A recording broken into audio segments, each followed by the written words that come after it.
Mga ka-discarte chicks, may masakit akong sasabihin sa inyo. Minsan hindi kayo pinagtataguan ng signals. Manhid lang talaga kayo. Mga ka-discarte chicks, aminin nyo nga, may mga panahon na pumasok ka lang sa isang lugar. Kapehan, inuman, gym, birthdayhan, o kahit sa kasal ng pinsan mong hindi mo naman talaga close. Tapos may kakaibang feeling. Parang may nakatingin sa'yo. Pero dahil karamihan sa mga lalaki hindi sanay magbasa ng signals. And ang akala nyo, wala namang may interest sa akin. Ka-discarte chicks. Minsan hindi mo lang talaga napapansin kasi ang totoo, ang mga babae hindi madalas diretsuhan. Hindi yan lalapit tapos sasabihin, "Hi, type kita." Hindi ganon karamihan sa babae. Ang ginagawa namin, nagsisend kami ng maliliit na signals. Mga tingin, galaw ng katawan, paglapit ng kunwari aksidente, yung tipong bahala ka na kung gets mo.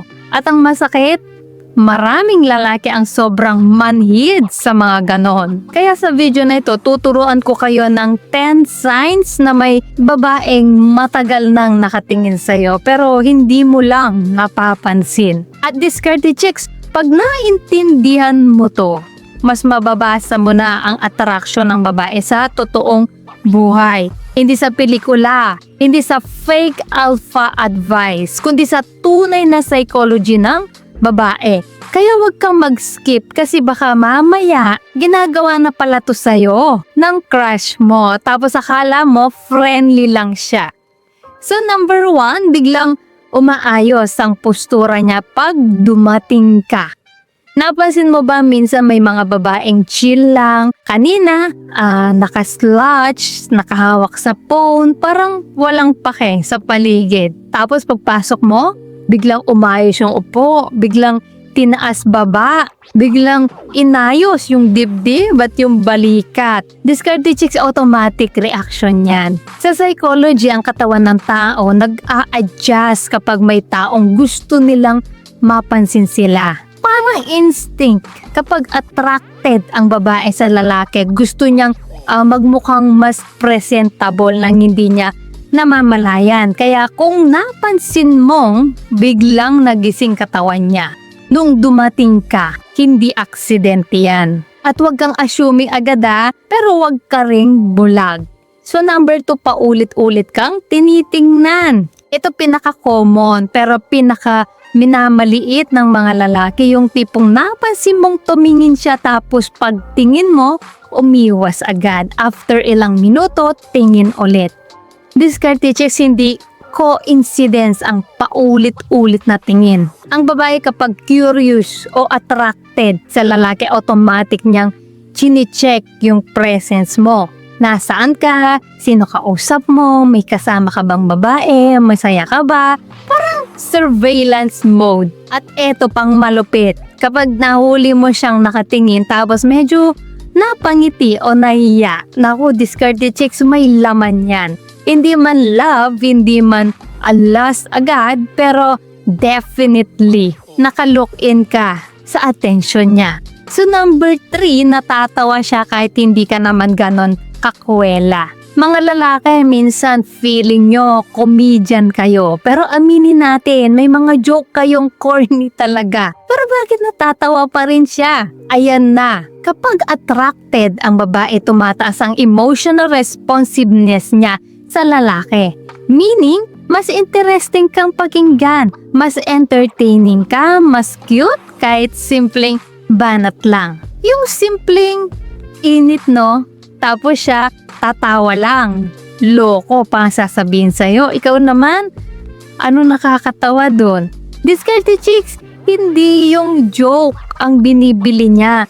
Ikaw. At minsan dito nagkakamali ang lalaki. Akala nila kailangan sobrang astig o sobrang funny. Hindi. Kapag gusto ka ng babae, kahit simpleng presence mo lang, natutuwa na siya. So pang-apat, palapit ng palapit siya sa'yo. Ito medyo dangerous to Kasi subtle lang. Una, nasa kabilang table, tapos maya-maya nasa malapit na siya sa inyo. Tapos, nagkataon na katabi mo na sa counter. Diskarte chicks, bihira ang aksidente sa interested na babae. Ang tawag dito sa psychology is proximity seeking.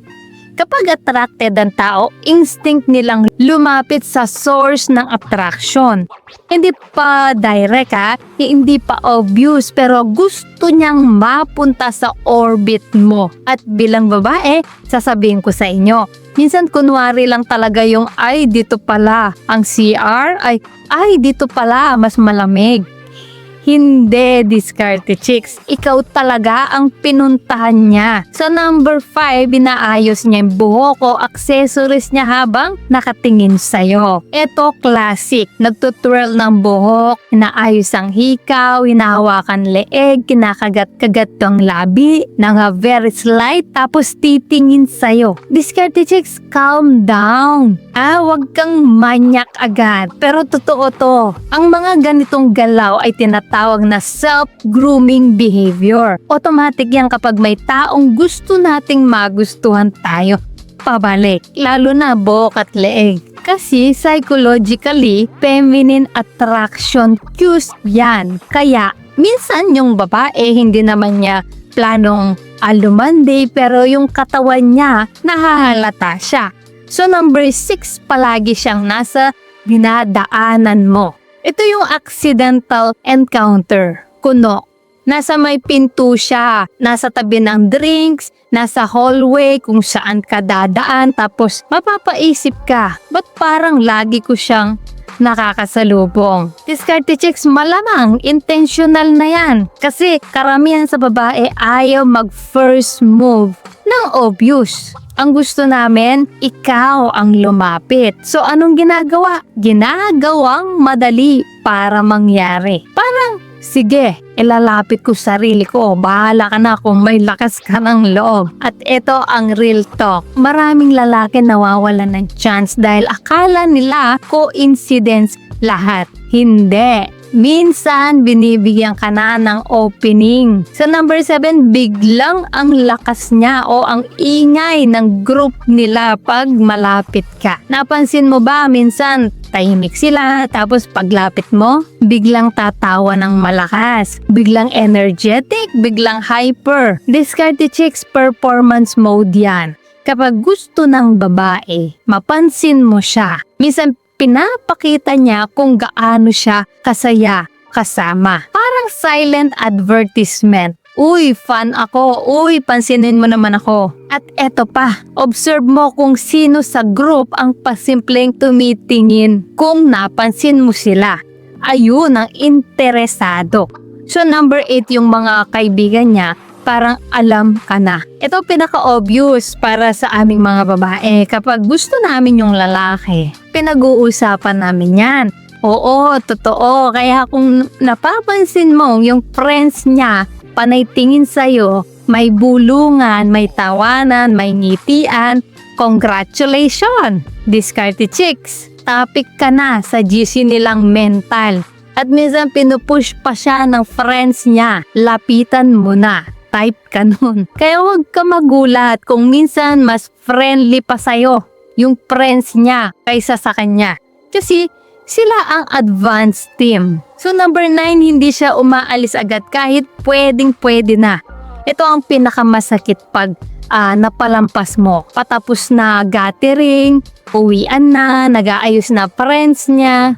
Pero siya, andun pa rin. Nagpapabagal, may extra kwento, may extra tingin. Diskarte chicks, last window mo na yan. Kasi ang babae kapag wala talagang interest, uuwi yan diretso. Pero pag may inaantay pang possibility, naglilinger pa ng konti, umaasang baka kausapin mo, baka may mangyari, baka mapansin mo. At minsan, isang simpleng, "Hi, ikaw pala. Anong pangalan mo?" sapat na para magsimula ang lahat. Kaya mga diskarte chicks, eto ang tandaan nyo. Hindi lahat ng attraction obvious. Hindi lahat ng babae magsasabi ng diretso. Minsan nasa maliliit na tingin lang sa paglapit, sa body language, sa energy at kung marunong kang bumasa ng signal. Mas madali mong malalaman kung sino talaga ang interesado sa'yo. Pero warning lang ha, wag assuming king. Hindi porket ngumiti gusto ka na agad pakasalan. Ang goal dito ay maging mas aware, hindi delusional, confidence dapat, hindi kayabangan. Kaya comment nga kayo sa baba, ano yung signal na naranasan nyo na? Tsaka nyo lang na-realize na type pala kayo. At syempre mga diskarte chicks, kung gusto nyo pa ng psychology-based attraction tips, relationship decoding at mga bagay na hindi tinuturo sa normal na advice, like, subscribe at pindutin nyo na rin ang notification bell. So ayan mga ka-diskarte chicks, sana may natutunan po kayo sa video natin ngayon. At syempre bago po tayo matapos, shoutout muna sa ating mga masugid na tagapanood na sina Jun Cabrera, taga Pulilan, Bulacan, Jun Torre, Richard Agan, taga Zambales, Samuel Argota watching from Switzerland, Ricardo Madraso from Palawan, Pio Duran ng Bicol, Julian Primavera from Kawit, Cavite, Philippines, Mario Talana ng Region 2 Isabela, Roger Javier from Toronto, Canada, Eddie Palasol ng Negros Occidental, Bong Padjak from Quezon, Palawan, Joey Marquez Atienza from Oslo, Norway, Bencio Magbuhat from Montreal, Canada, or Ben Boga of Montreal, Romel Sapitanan, taga Aklan, Risa Dioso from Riyadh, Eliseo Tomon from Leyte, at kay Emmanuel Santelices ng Bicol. Guys, maraming salamat po sa support at panonood mga ka-diskarte chicks. Dahil po sa inyo, patuloy at lalo po akong ginaganahang gumawa ng mga content na makakatulong at makakaaliw. At para naman po sa mga hindi pa na siya shoutout, gusto mong ma-shoutout sa next video, i-comment lang ang hashtag ka-diskarte chicks at sabihin ko ng topic ang gusto mo pag-usapan natin next. Kung nagustuhan mo ang video na ito, ay huwag kalimutang mag-like, mag-subscribe at i-share ito. So guys, this is Diskarte Chicks, your love mentor na lagi nandito para sa mga diskarteng pag-ibig. Kita-kit sa next video. Maraming salamat sa panonood. Ingat kayo palagi. Let's spread love.